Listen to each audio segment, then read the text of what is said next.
En 30 minutos, MF Economía e Inversiones y Radio 1000 te traen los principales temas económicos del mundo y de Paraguay con Economía a 1000. Este podcast es presentado por la Bolsa de Valores de Asunción, promoviendo los valores del mercado. Muy buenos días, bienvenidos a una emisión más aquí de Economía a 1000. Muchas gracias por la compañía de todos los días. Quien les habla, Prince Otto, y ya estoy junto con Ada Caballero. ¿Cómo estamos, Ada? ¿Qué tal? Bienvenida. Buen día, Prince, buen día a la audiencia, ¿todo bien y vos? Todo en orden, ya listísimo para empezar una nueva emisión de este programa. Recordemos que es en coproducción con la consultora MF Economía e Inversiones y, por supuesto, Radio 1000. Y antes de saludarle a nuestro invitado de hoy, haremos un pimponeo, como es habitual, rápidamente de las principales noticias económicas del día. Adelante, compañero. MF Economía e Inversiones presenta las principales noticias económicas de Paraguay y el mundo. De acuerdo con Reuters, el nivel de empleo en Estados Unidos correspondiente al periodo entre abril de 2024 y marzo de 2025 podría revisarse a la baja de entre 400.000 y 1 millón de puestos, lo que evidenciaría un mercado laboral más débil de lo estimado. En agosto, el crecimiento del empleo prácticamente se estancó y en junio se registró la primera pérdida neta en más de 4 años, lo que muestra señales de desaceleración ante los aranceles impuestos por la administración Trump. Factores como las restricciones a la inmigración, la automatización y el aumento de los costos de financiamiento también están limitando la creación de puestos de trabajo. ¿Más información? De acuerdo con Bloomberg en línea, la demanda de carne vacuna en China enfrenta una disminución por segundo año consecutivo. Para 2025, el consumo se estima en 11.17 millones de toneladas, un 3% menos que el año anterior, y las proyecciones para 2026 apuntan a un nuevo retroceso hasta los 11 millones de toneladas. Este cambio refleja la ralentización económica del país, que limita los ingresos de los hogares y afecta el consumo de proteínas de mayor precio, al tiempo que impulsa a los consumidores a optar por alternativas más baratas como pollo y cerdo. ¿Qué está pasando con los bonos globales y también lo que se espera en materia de recortes por parte de la Fed? De acuerdo con Bloomberg en línea, un indicador global de bonos registró un aumento de más de 20% desde su mínimo de 2022, alcanzando su nivel más alto desde marzo de ese año. Este repunte estuvo impulsado por las expectativas de recortes de tasas de la Reserva Federal, que podría anunciar un ajuste la próxima semana, con algunas apuestas de hasta medio punto. El índice global de Bloomberg, que mide deuda soberana y corporativa en mercados desarrollados y emergentes, refleja cómo la renta fija se ha fortalecido en un contexto de menor inflación y señales de debilitamiento en el mercado laboral estadounidense. Y ya le damos la bienvenida a nuestro invitado de hoy. Él es Juan Olmedo, gerente general de aduanas. ¿Cómo estamos, Juan? ¿Qué tal? Bienvenido. Gracias por estar con nosotros. Buenos días, un gusto compartir con Economía a 1000 y también contigo, Prince, y con Ada. Siempre es un privilegio compartir con la audiencia y tratar un poco los temas de interés que sobre todo están relacionados al ámbito económico. Y agradecer, como siempre hago en este espacio, porque es un bloque que tenemos de manera mensual, como una suerte de oportunidad de poder llegar con información y datos de la DENIT al público, porque eso finalmente es lo que tenemos que buscar, digo, desde el sector público y privado, Juan, en el sentido de ir construyendo también conocimiento, y bueno, este espacio siempre está abierto para ustedes. No, los agradecidos somos nosotros, Prince, porque realmente es interés de la DENIT siempre llegar a la audiencia en un lenguaje coloquial, más ameno, más distendido, y donde de alguna manera siempre el tema tributario aduanero es un poco complejo. No es tan simple a veces técnicamente, pero el interés nuestro es abordarlo siempre en un lenguaje mucho más simple, llegar y abordar temas que sean de interés sobre todo y de actualidad, ¿verdad? Totalmente.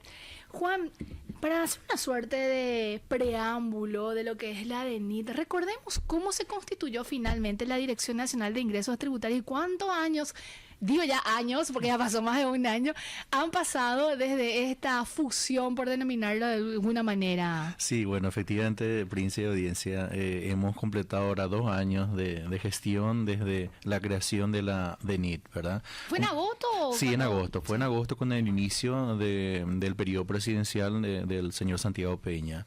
Hay que recordar que esta propuesta fue la primera iniciativa parlamentaria que presentó el presidente Peña, ¿verdad? Fue la primera ley prácticamente que se formuló y se promulgó con este periodo presidencial, y el objetivo inicial era unir dos instituciones, ¿verdad?, que misionalmente son muy diferentes, que es la ex Dirección Nacional de Aduanas y la ex Subsecretaría de Estado de Tributación, ¿verdad?, cada uno gestionando, uno el comercio internacional y otra gestionando básicamente el comercio interno. Entonces lo que se buscó básicamente es complementar esas dos instituciones, fortalecer y sobre todo también de alguna manera complementar las debilidades que tenían estructuralmente al no estar unidas inicialmente con roles misionales diferentes. Esa institución se conformó básicamente con un director nacional, porque es básicamente el rango de ministro que tiene hoy el director nacional de la DENIT, y está estructurado luego misionalmente con 3 gerencias. Una gerencia que es la gerencia de impuestos internos, que es la que administra básicamente todo lo que es la operatividad de los impuestos internos en Paraguay, entiéndase, la que administra todo lo que es el IVA, el impuesto a la renta personal, etcétera, etcétera. Por otro lado está la Gerencia General de Aduana, que es la que administra toda la parte operativa del comercio internacional. Entiéndase, todo el relacionamiento con todas las personas vinculadas a la actividad aduanera. Lo que te toca actualmente a vos. Así mismo, que es el gerenciar de alguna manera todo el tratamiento de los despachos de importación, todos los regímenes aduaneros, etcétera, etcétera. Y por otro lado está la Gerencia Ejecutiva, que es básicamente una unidad nueva, que es la que viene a transversalmente a unir básicamente los aspectos que sean de interés para la DENIT dentro del aspecto ejecutivo. Entiéndase los relacionamientos internacionales, porque entiéndase que la DENIT participa activamente en los comités técnicos del Mercosur, comité técnico de la OMA, comité técnico del CIAD y otras entidades también que administran básicamente los impuestos internos. También nosotros tenemos constantemente relaciones con las instituciones públicas paraguayas que se interrelacionan dentro del comercio internacional como también dentro del mercado interno. Nosotros a diario convivimos con autorizaciones emitidas por SENACSA, por SENAVE, por el MIC, etc. Entonces todo eso necesita una articulación y también está de por medio el tratamiento presupuestario, el tratamiento estadístico, el tratamiento de la recaudación, el tratamiento de la planificación estratégica que tiene la DENI dentro de lo que es básicamente su visión en el corto, mediano y largo plazo. Entonces esas son algunas de las múltiples actividades que están orientadas a ser desarrolladas por la gerencia ejecutiva. Entonces básicamente la estructura gerencial de la DENI está conformada por estas 3 unidades. Y por debajo ya están básicamente las unidades operativas, las diferentes direcciones, administraciones aduaneras, oficinas regionales que misionalmente responden ya a cada uno de esos roles, ya sea del tratamiento de los impuestos internos o del tratamiento de las cuestiones aduaneras propiamente dicho. Y dentro de ese escenario, la DENI fue desarrollando básicamente sus actividades en estos últimos 2 años, ¿verdad? Dentro de eso, hay que poner en contexto básicamente que desde la creación de la DENIT se ha definido como una política institucional clara, ¿verdad? Prácticamente 3 ejes principales. ¿Cuál es, Juan? Uno prioritario es la formalización. O sea, la DENIT tiene como objetivo claro seguir procurando llevar adelante el proceso de formalización. ¿Qué se está haciendo al respecto para ir desengranando? Claro, ¿por qué decimos procurando? Porque eso es un esfuerzo cotidiano. Totalmente. La informalidad siempre básicamente es un aspecto que está latente, sobre todo en los países latinoamericanos, ¿verdad? Entonces es una realidad que tenemos que administrar como país. Entonces dentro de ese escenario, lo principal primero está la cultura tributaria, o sea, porque es una cuestión cultural, pagar impuestos, formalizarse, inscribirse, emitir factura, es una cuestión cultural que afecta primero al ciudadano. El ciudadano es el que se convierte luego en contribuyente, ¿verdad? Entonces hay que darle un enfoque cultural y dentro del aspecto cultural lo prioritario es la capacitación, la socialización básicamente de aspectos que hacen de alguna manera a la realidad tributaria dentro del Paraguay. Y dentro de ese escenario, nosotros como institución desarrollamos capacitaciones en los colegios, hacemos charlas en las universidades, hacemos webinar, hacemos charlas virtuales, llevamos adelante charlas también que desarrollamos a nivel país en las diferentes oficinas regionales, localizamos convenios con intendencia, con gremios, etcétera. Entonces dentro de ese escenario hacemos básicamente un enfoque de socialización y de capacitación, de llegada al ciudadano, que ese ciudadano que de alguna manera hoy está operando en el comercio dentro un ambiente de informalidad, vea las conveniencias que tiene de trabajar en la formalidad. Y eso es para nosotros de vital importancia, ¿verdad? Dentro del segundo aspecto clave que nosotros como institución definimos fue la facilitación. Entiéndase.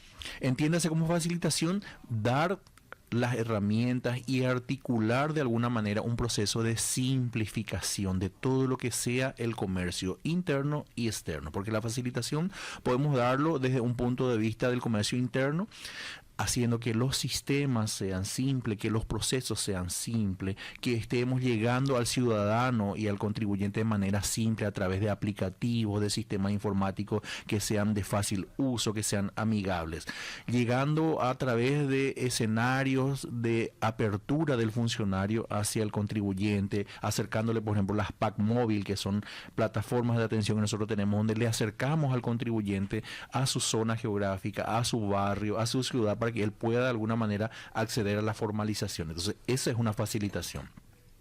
Otro aspecto clave de la facilitación es ya dentro del comercio internacional, ¿verdad? Claro. Haciendo de alguna manera esfuerzos cotidianos para que logremos armonizar acuerdos entre países, con nuestros socios comerciales del Mercosur, etcétera, con otros países del exterior, para que ese proceso de facilitación nos permita ser competitivos a nivel país, ¿verdad? En lo que es nuestra producción nacional y el enfoque de exportación que nosotros requerimos, ¿verdad? Totalmente. Porque es de vital importancia para la economía lograr el ingreso de divisa. Entonces, esa facilitación es de vital importancia, porque esos costos ocultos que están en la burocracia, que está de alguna manera en ese papeleo a veces incansable y a veces inagotable de gestiones, a veces sin sentido, es lo que a nosotros nos preocupa y nos ocupa. Entonces, ese enfoque de facilitación para nosotros es de vital importancia, porque eso permite que el empresario, el operador de comercio internacional pueda administrar mejor sus costos y pueda volverse competitivo. Y a ustedes también le permite una mayor trazabilidad. Totalmente. Y el tercer aspecto que te iba a mencionar justamente es eso, ¿verdad? El uso intensivo de la tecnología. Nosotros apostamos fuertemente a la tecnología porque eso nos permite despersonalizar los procesos y simplificar los procesos. Entonces, dentro de la despersonalización y de la simplificación de los procesos viene arraigado ya una consecuencia natural, ¿verdad? Un resultado natural, que es la transparencia, el combate a la corrupción, la trazabilidad de las operaciones, y sobre todo nos permite evaluar constantemente planes de mejora que puedan de alguna manera coayudar a la simplificación y a la formalización de los diferentes procesos. Entonces, esos tres ejes son innegociables para nosotros y es donde de alguna manera basamos todo nuestro día a día. Pero no solamente lo que hacemos en el día a día, sino nuestros proyectos estratégicos que van a estar desarrollándose en el mediano y largo plazo. Porque entiéndase que nosotros como institución acabamos de obtener una ley de la Nación que nos permite de hacer uso de un préstamo que estamos obteniendo con el Banco Mundial, donde eso permite a la DENIT llevar adelante un proceso aproximadamente de 5 años de reforma de todos los procesos internos, entiéndase desde los impuestos internos y también de los procesos aduaneros. Esa reforma implica una reconstrucción prácticamente de todos los procesos misionales, funcionales y sistémicos. Entonces, eso implica que vamos a modificar la forma de trabajar, vamos a mejorar los sistemas, vamos a mejorar los procedimientos y, entiéndase, incluso vamos a proyectar mejoras normativas, actualizaciones normativas que nos den mayor cobertura ya en el contexto hoy que tenemos de la DENIT, porque hay que entender de que lo que se hizo fue una ley de creación de una institución. Pero las leyes misionales son las mismas, o sea, nosotros seguimos trabajando con la histórica ley 125 que empezó a regular básicamente los impuestos internos y seguimos trabajando con el Código Aduanero actual, ¿verdad? Entonces, ambas leyes misionales de impuestos internos y aduana probablemente requieren ajustes que permitan abordar con mayor fortaleza y simplicidad de alguna manera los procesos actuales de la DENIT. Entiéndase, por ejemplo, un trámite simple, les doy en contexto. Un trámite de fraccionamiento de deudas. Sí. Un trámite de fraccionamiento de deuda hoy se regula por la ley de impuestos internos y también se regula por el Código Aduanero. Entonces, ¿cómo a un contribuyente que hoy está siendo cliente de la DENIT le damos a dar tratamiento con dos criterios administrativos diferentes, ¿verdad? Entonces, ese tipo de situaciones es lo que nosotros estamos analizando.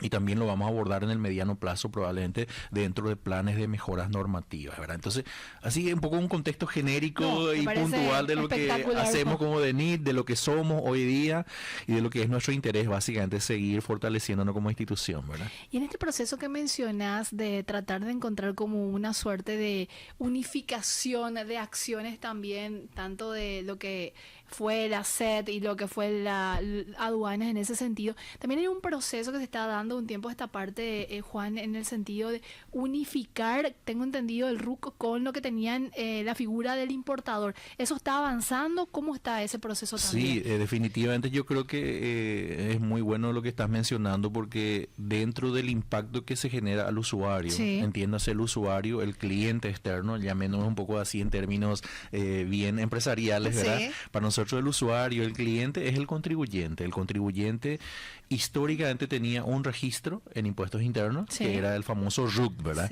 Y dentro del ámbito aduanero tenía un registro de personas vinculadas a la actividad aduanera. Entonces, una misma persona convivía con dos registros únicos diferentes, uno para el comercio interno y otro para el comercio internacional. Pero ambos registros administraban cada una de esas instituciones en forma totalmente independiente y no tenían una vinculación. Entonces, podía darse el caso que Prince esté inscrito en el RUC porque ella es contribuyente del IVA y ella decía que su domicilio es en el Paseo La Galería en Asunción. Sin embargo, ella también es despachante de aduana, ella es importadora y su domicilio figura que está en Ciudad del Este, ¿entendés? Y que tiene de alguna manera su oficina en Ciudad del Este. Entonces, ¿dónde está Prince realmente? ¿Verdad? ¿Quién es Prince? Hay una inconsistencia importante. Claro, ¿quién es Prince? ¿Verdad? Entonces, esas son realidades que nosotros estamos administrando hoy. Y entonces, ¿cómo vamos a prestar un mejor servicio? ¿Cómo vamos a darle una atención preferencial? ¿Cómo vamos a mitigar de alguna manera las necesidades de ese usuario si no sabemos ni dónde está, ni cuál es su número de contacto, cuáles son sus correos realmente identificados? Entonces, todo ese enjambre de situaciones dispersas que estábamos teniendo en las dos instituciones es lo que necesitamos abordarlo y unificarlo. Entonces, el primer punto de referencia que como institución definimos que hay que consolidar es el registro. El catastro, ¿verdad? Eso es lo primordial. Eso está en implementación. Está ya en implementación. Ahora lo prorrogamos por 60 días, ¿verdad? Básicamente para seguir dando oportunidad a las personas a que se sigan actualizando y que eso no entorpezca sobre todo el comercio internacional. Ahora, básicamente, ¿en qué consiste eso, Prince? No es que hay un trámite nuevo, ni un registro nuevo, ni requisitos nuevos, sino lo que le estamos dando la oportunidad a las personas es que se actualicen nada más, porque el registro está vigente. Lo que hacemos es que Prince tenga la oportunidad de decirnos ahora dónde vive realmente, que haga un proceso de actualización de datos, cuál es el depósito habilitado, cuál es su domicilio real, cuál es su correo real, y ese proceso de actualización es lo que nosotros estamos haciendo dentro de un cronograma de implementación para que en función a eso ya tengamos una sola plataforma de datos y en función a eso vinculemos ya nuestra relación con el usuario. Eso tiene un cronograma de implementación. En esta primera etapa afecta a los importadores y a los despachantes, y el siguiente año el cronograma implica la actualización de datos obligatorios para las demás personas vinculadas a la actividad aduanera. ¿Quiénes son las demás personas? Las compañías de seguros, las agencias de transporte, las agencias de seguros, los vinculados de alguna manera a los depositarios, etcétera, etcétera, que de alguna manera son las que en el día a día siempre están conviviendo en el comercio internacional. ¿Esta actualización de alguna manera está sujeta también a un nuevo código o registro para el contribuyente o no, Juan? No, porque... ¿Cómo se queda al final? Digo, eso que decías, yo tengo un RUC, pero también tengo un registro como importador. ¿Cómo se armoniza o se unifica? Muy buena tu pregunta, Prince. Porque... ¿Y no lo ensayamos? Fue muy buena tu pregunta porque realmente fue un tema de debate muy fuerte eso con el centro despachante, con los despachantes, con los contadores, porque básicamente estamos vinculando un registro. Y hay que claramente identificar primero de que una cosa es un registro y otra cosa es una actividad económica. Entonces, dentro del punto de vista del registro, en Paraguay existe una ley que establece la habilitación del registro único de contribuyente. O sea que solamente una persona puede ser contribuyente cuando empieza a operar en el comercio. Y el registro está vinculado a la actividad económica, pero eso ya es una cuestión secundaria para vincular la tipología de impuestos que voy a pagar nada más. Entonces, hoy lo que estamos haciendo es validar que el registro válido es el registro único de contribuyentes, porque yo soy contribuyente. Amén si sea despachante, si sea importador, si sea agente de carga, yo soy contribuyente. Entonces, prevalece entonces el registro único de contribuyente como dato real, válido, firme, y está vinculado básicamente a las normas que ya están establecidas en el sistema Marangatú operativamente económicamente hablando. ¿Y cuál es la perspectiva del grupo que se tiene que ir, vamos a decir, sumando a esta nueva estructura, Juan, en el sentido, decías, hay como un proceso en esta primera etapa, van a entrar este grupo y después en la siguiente etapa los otros. ¿Cuánto esperan ustedes de alguna manera llegar a que esta gente o a estos contribuyentes tengan justamente esta nueva estructura? Nosotros partimos de una premisa, Prince, esto se tiene que actualizar el 100%. O sea, esto no es negociable, no es que nosotros tenemos básicamente un universo potencial de expectativa de que se van a regularizar 50, no. Acá el registro se tiene que regularizar el 100%. ¿Por qué? Porque es un registro sistémico. O sea, si yo soy un despachante de aduana y yo tengo mi registro válido hasta el 30 de octubre. Sí.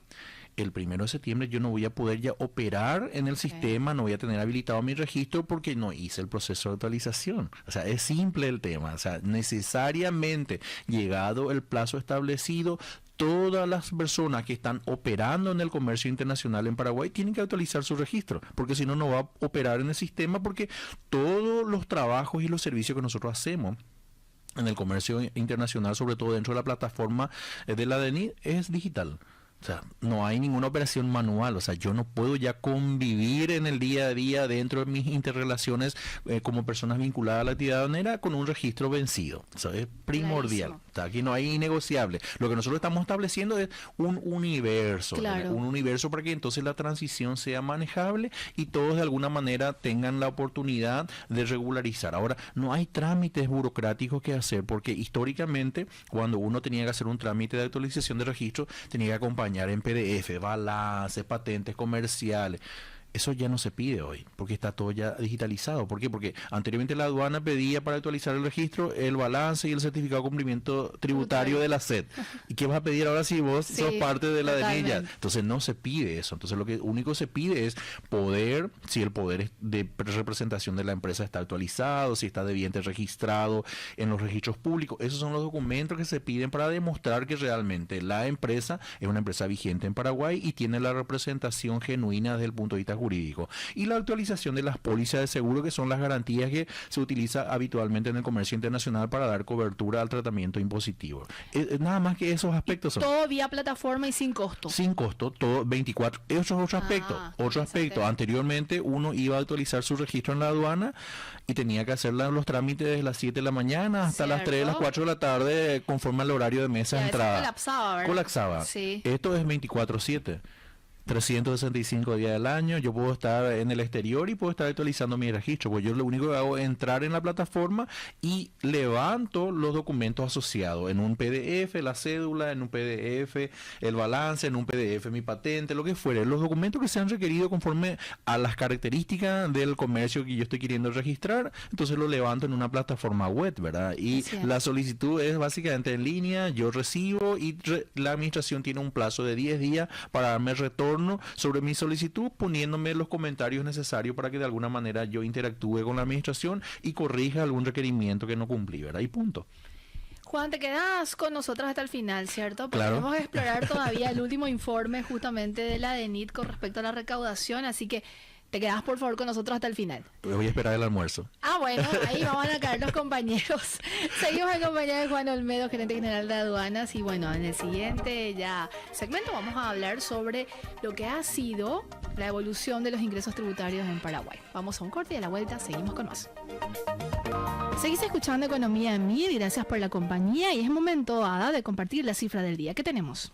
59 es la posición que ocupa Paraguay dentro de un total de 184 países, tras mejorar 5 puntos en la última edición del ranking sobre el índice de libertad económica, ubicándose ligeramente por encima del promedio mundial e incluso del promedio regional de 32 países que abarca todo el hemisferio, comentó Manuel Caballero, economista, ex viceministro de Economía y consultor del Instituto de Desarrollo del Pensamiento Patria Soñada. Si te interesa descubrir más detalles, puedes escuchar el podcast completo en Spotify, búscalo en el perfil de Economía 1000 y mantenerte al tanto de todo. Y antes de seguir con la entrevista, tenemos que compartir rápidamente información de lo que está pasando en la economía regional y nos trasladamos hasta Brasil, porque de acuerdo con Agencia Brasil, el mercado financiero proyecta que el PIB de ese país crecerá 2,16% en 2025, una leve reducción frente al 2,19% estimado la semana anterior. Para 2026 se espera un avance de 1,85% y para 2027 de 1,88%. En el segundo trimestre de 2025 el PIB se expandió 0,4%, alcanzando el nivel más alto de la serie histórica iniciada en 1996, aunque menor al 1,3% del primer trimestre. Y de Brasil nos vamos hasta Argentina. De acuerdo con Bloomberg en línea, tras la derrota electoral en la provincia de Buenos Aires, el presidente Javier Milei encabezó 2 extensas reuniones de gabinete en las que resolvió no realizar cambios ministeriales ni modificar el rumbo político y económico. La Casa Rosada conformó una mesa política presidida por Milei e integrada por Karina Milei, Guillermo Francos, Patricia Bullrich, Santiago Caputo, Martín Menem y Manuel Adorni. También se amplió la mesa bonaerense dirigida por Sebastián Pareja y se convocó a una mesa de diálogo federal con gobernadores en respuesta a las derrotas legislativas previas y al reclamo de mayor apertura del espacio Provincias Unidas. Y seguimos en compañía de nuestro invitado de hoy, Juan Olmedo, gerente general de Aduanas. Y antes de entrar justamente en nuestro tema focal central, quería preguntarte, Juan, dentro de todo este esquema que estabas justamente hablando y contextualizando y sobre todo el avance que ha tenido la Dirección Nacional de Ingresos Tributarios en estos 2 años, porque ha tenido importantes avances, y cuando recuerdo se hacía la fusión había mucha o cierta preocupación con respecto a cómo se iba a estructurar desde el plantel hasta todas las funciones que tenía que hacerse. Sin embargo, se vieron los resultados y en la recaudación se vio incluso superando lo que se había proyectado en su momento. Pero dentro de toda esta estructura no podemos tampoco dejar de hablar de la parte y del polo comercial muy importante en Paraguay, que es la zona fronteriza ahí de Ciudad del Este, bueno, vinculado ahí Alto Paraná, Brasil. Y las acciones que se toman en ese sentido, Juan, ¿cómo están viendo? ¿Qué se está haciendo en esa zona? Y decía, un polo comercial muy importante de Paraguay. Sí, yo creo que, Prince, no podemos dejar de mencionar lo importante que es el Alto Paraná para el país, ¿verdad? Porque es un polo de desarrollo muy importante, es un pulmón económico muy, muy primordial y tiene características muy particulares, ¿verdad? De hecho, que ya dentro de la gestión de la DENI se ha establecido, ¿verdad?, la vigencia de un nuevo régimen de turismo, ¿verdad?, que se estableció a través de un nuevo decreto que fue desarrollado íntegramente con la colaboración y con la participación de los diferentes gremios, ¿verdad?, locales, pero no solamente del Alto Paraná, porque entiéndase que el régimen de turismo también abarca a ciudades como Pedro Juan Caballero, Salto del Guairá, Pilar, Encarnación, etcétera. Entonces, nosotros establecimos básicamente una nueva plataforma de gestión del régimen de turismo.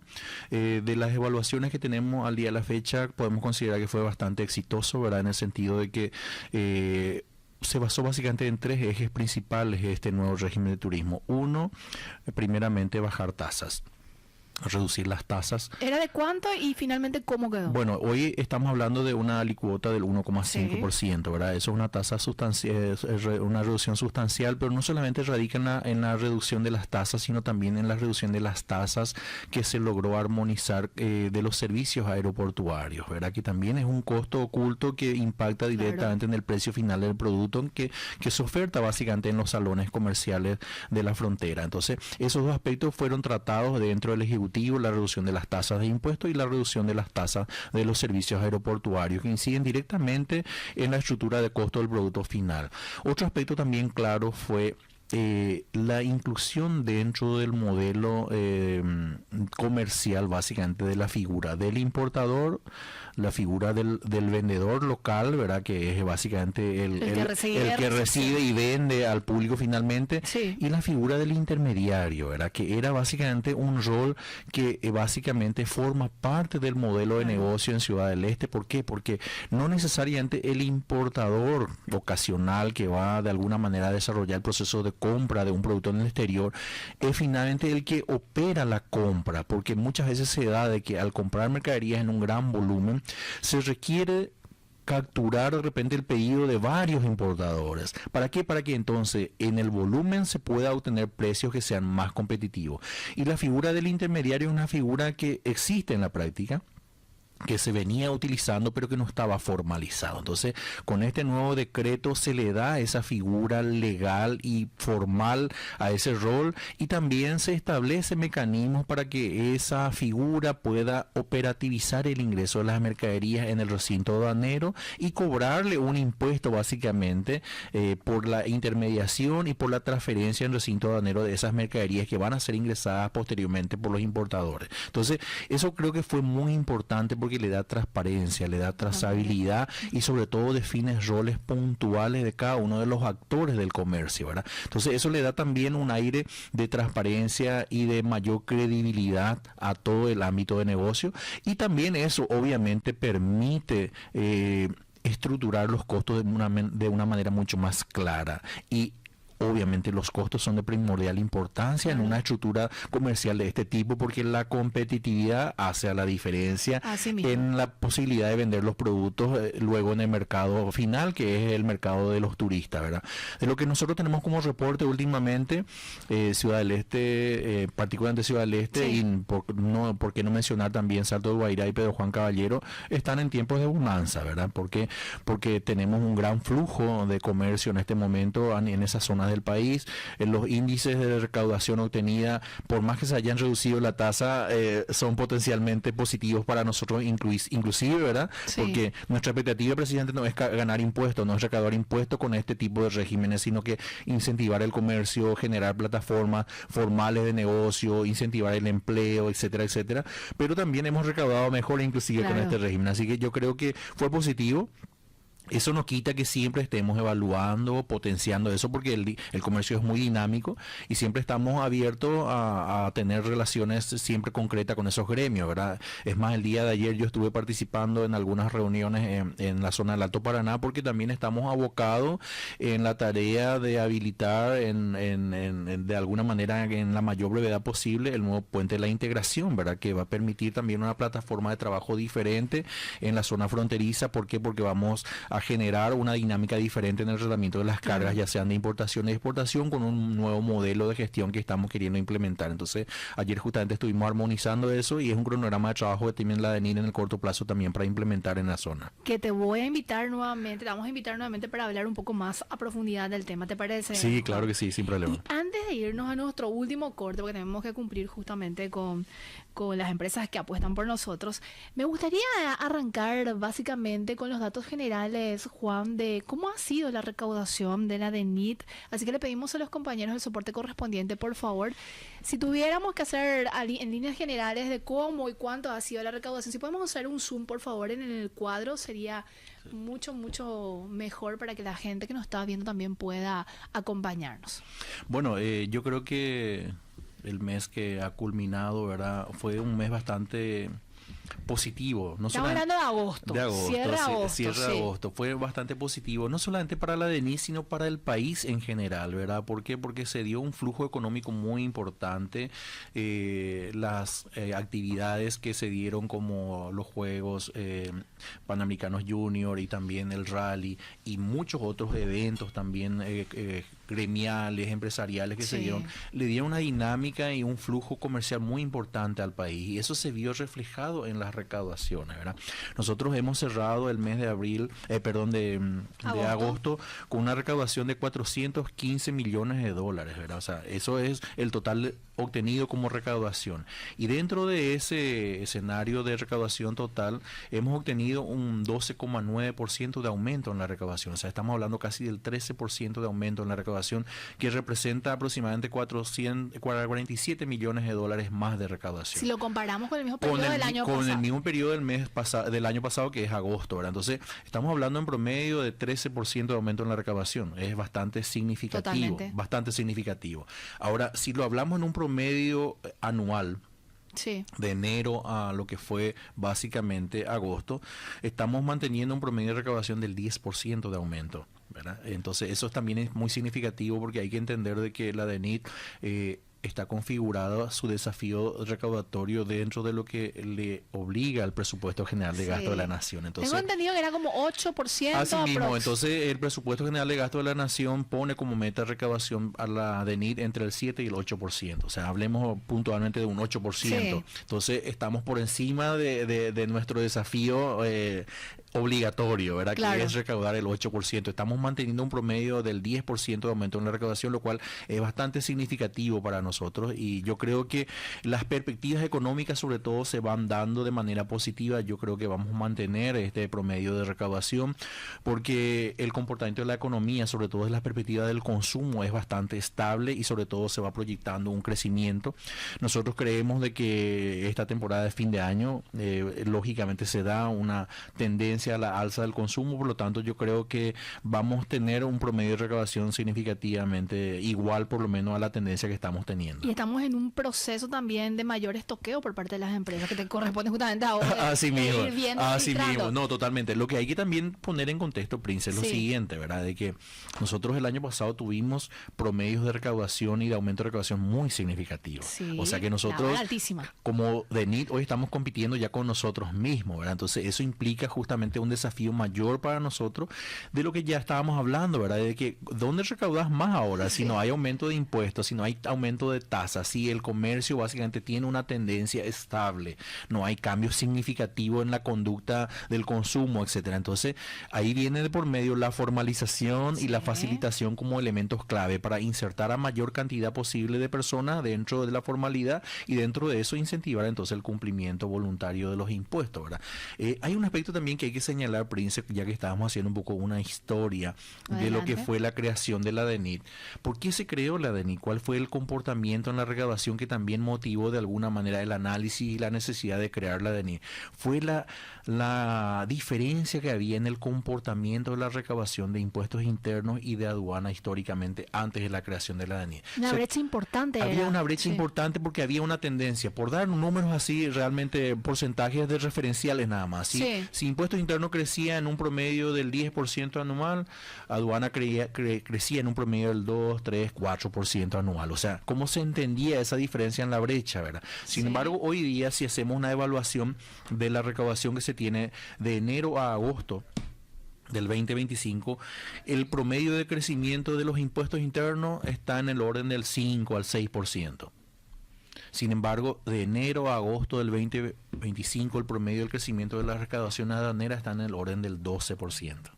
O sea, ahí se está notando el sinceramiento básicamente de la economía, el sinceramiento de los pagos de los impuestos, el efectivo control que está haciendo la DENIT básicamente en el universo de los contribuyentes afectados al comercio internacional, donde se está logrando un poco el equilibrio, ¿verdad? De que la tendencia sea de que suba la recaudación aduanera y que la tendencia sea mantener la recaudación de los impuestos internos. ¿Para qué? Para que entonces haya un equilibrio realmente en la formalización y sobre todo en el sinceramiento de las liquidaciones que se tenían en el ámbito aduanero, donde nosotros combatimos muy fuertemente la subvaloración, la mala clasificación arancelaria de los productos, etcétera, que eran prácticas que de alguna manera venían a entorpecer la calidad de la recaudación tributaria aduanera que se obtenía en el pasado. Ahora, yo creo que esos son factores muy importantes que hacen al proceso de transformación que tuvo la DENIT y que ahí no voy a dejar de mencionar porque es un factor muy importante para nosotros, los recursos humanos. Totalmente. Es de vital importancia porque todo el trabajo que desarrollamos a diario y todos estos logros que podemos estar mencionando, que los logros son totalmente efímeros, ¿verdad? Porque es hoy, ¿verdad? Es cierto. El desafío para el funcionario es justamente construir lo que hasta hoy logró, pero seguir sosteniendo, ¿verdad? Entonces, el compromiso institucional que han demostrado los compañeros de la DENIT fue de vital importancia para el logro de estos resultados, y el compromiso que está instalado para seguir obteniendo resultados futuros es más aún, ¿verdad? Así que estamos bien alineados en ese sentido. Juan, te voy a hacer una última pausa y a la vuelta me gustaría compartir con la audiencia los principales impuestos. Adelante. Seguís escuchando Economía Mil, muchas gracias por la compañía. Seguimos junto con Juan Olmedo, gerente general de aduanas. Yo dejé picando una pregunta, Juan, con respecto a cuáles han sido los principales impuestos que movieron justamente este indicador de importante recaudación al cierre de agosto. Y veo una reconfiguración ahí, quizás entre los impuestos directos e indirectos. Sí, definitivamente, Prince. Como yo te mencioné en el bloque anterior, sí, el mes de agosto fue un mes muy particular para el país, ¿verdad? Porque tuvimos bastante eventos internacionales. Eso hizo de que, sobre todo el consumo, se haya levantado en sumo grado, ¿verdad? Sí. Y la particularidad que tenemos en el comportamiento de la recaudación de este mes de agosto cerrado es que tuvimos un crecimiento en el orden casi del 13%. Pero de ese 13% estamos hablando de que los impuestos internos colaboraron en el orden del 20% en el crecimiento de la recaudación. O sea que el IVA, el impuesto selectivo al consumo, el IRE, etcétera, que son los impuestos que pagamos todos los ciudadanos a nivel local, tuvo un crecimiento del 20%. Ese 20% obviamente está vinculado a ese aumento en el nivel de consumo. Y mencionaste algo muy cierto, ¿verdad? De que desde que se había hecho la reforma tributaria en el Paraguay, se había dado un fenómeno en donde lo que se buscaba es básicamente que los impuestos indirectos se reduzcan, ¿verdad? Sí. Y que los impuestos directos suban en sumo más grado, para que haya un cierto equilibrio, ¿verdad? Porque eso lo que busca es la equidad, ¿verdad? De claro, que el que gane más, el que tenga mayor ingreso por IRP, por dividendos, pague más impuestos, y el que consume, el que paga el impuesto al consumo, el IVA, en lo posible participe menos en la torta tributaria, ¿verdad? Pero en este mes en particular se rompió otra vez un poco esa tendencia por el hecho que el consumo fue muy alto, claro, muy alto. Entonces, estamos hablando de que del total de la recaudación obtenida, por ejemplo, en el IVA estamos rondando en promedio casi del 67% de participación en este mes de agosto. O sea, hubo muchísimo consumo. El IVA participó muy fuertemente en la recaudación obtenida en este mes. Entonces, y los impuestos indirectos, entiéndase, por ejemplo, el IRE, sí, participó en el orden del 22%. O sea, totalmente se dio un cambio otra vez en ese patrón, ¿verdad? Pero bueno, eso está bueno también, totalmente, ¿verdad? Porque el consumo tiene un efecto multiplicador, porque genera mucho más ámbito de comercio, hay más inversiones, mayor demanda, etcétera. Entonces, esto se refleja claramente, lo que sucedió en el mercado comercial se refleja claramente en los impuestos también. Así que aparte es coyuntural. es ¿verdad? coyuntural, totalmente, sí, pero es importante eso mencionar, ¿verdad? De que el IVA prácticamente rondó casi el 70% de participación en este mes, ¿verdad? Entonces, eso va un poco de la mano con lo que se dio en el país y con lo que es básicamente también una política que tiene el país hoy de buscar incentivar el consumo, que venga más gente, que de alguna manera eso genere un factor multiplicador básicamente en la economía.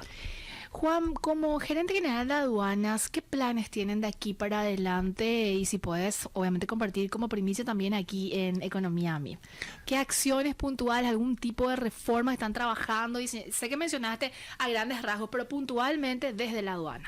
Bueno, nosotros tenemos como objetivo primordial, Prince, es buscar la facilitación del comercio dentro del ámbito aduanero, claro, porque la facilitación es lo que nos permite a nosotros como país ser más competitivos. Dentro de ese escenario nosotros estamos buscando la manera de armonizar acuerdos de facilitación con Brasil, con Uruguay, con Argentina. Hemos tenido reuniones preliminares justamente en el mes pasado. Estuvo por Paraguay el director nacional de aduanas de Uruguay y también estuvo el director nacional de aduanas de Argentina, con los cuales tenemos ya agendas tentativas en donde vamos a armonizar de alguna manera acuerdos de reconocimiento. Por ejemplo, doy un ejemplo así muy, muy práctico, ¿verdad? Para que se reconozca, por ejemplo, las imágenes que se obtienen del escaneo de las mercaderías de exportación que salen de Paraguay. O sea, todos los productos de exportación que salen del país tienen un proceso de control de escaneo para verificar la carga y evitar que tenga contaminaciones relacionadas a drogas, etcétera. Ese escaneo tiene un costo para el exportador paraguayo. Esa mercadería sale de Paraguay y se vuelve a escanear en Argentina, se vuelve a escanear en Uruguay. Sí. Entonces hablamos de costo, sí, y hablamos de horas hombre, de tiempos, ¿verdad? Y entonces lo que nosotros estamos buscando es armonizar ese tipo de acuerdos que nos permitan tener reconocimiento y confiabilidad entre el trabajo que hace Uruguay y el trabajo que hace Argentina cuando hay un proceso de importación, y también el trabajo que hace Paraguay cuando la mercadería sale del país. Entonces ese tipo de operaciones y de agendas de trabajo es lo que nosotros como prioridad estamos tratando de abordar en el corto plazo como aduana, para permitir sobre todo a los agentes del comercio internacional, lograr de alguna manera la facilitación y en general lograr sobre todo precios más competitivos, claro, que le permitan referencialmente proyectar inversiones en el corto y mediano plazo. Juan, un gusto haberte tenido en este espacio, donde la gente puede encontrar información de justamente lo que estamos compartiendo, del informe de recaudación y todos los datos también que brinda la ADENIT. Todo tenemos disponible en la página web de la ADENIT, en www.denit.gov.pi, donde tenemos inclusive la información de la recaudación en línea. También es importante, Prince y audiencia, mencionar que tenemos tutoriales disponibles también para capacitarnos, para saber un poco las informaciones. Tenemos también en las redes sociales unas cápsulas informativas que son muy coloquiales hoy día también, que la ADENIT es fácil, que nos permite también llegar un poco a la ciudadanía en un lenguaje mucho más amigable, simple, y dar a conocer un poco lo que estamos haciendo en el día a día. Totalmente. Juan, que tengas un excelente día. Muchas gracias, Prince, también a la audiencia, y un gusto compartir con ustedes. Estuvimos con Juan Olmedo, gerente general de aduanas, y así vamos terminando un programa más. Ada, nos reencontramos mañana puntualmente a las 11. Así. Que tengan un excelente día. Este podcast es presentado por la Bolsa de Valores de Asunción, promoviendo los valores del mercado.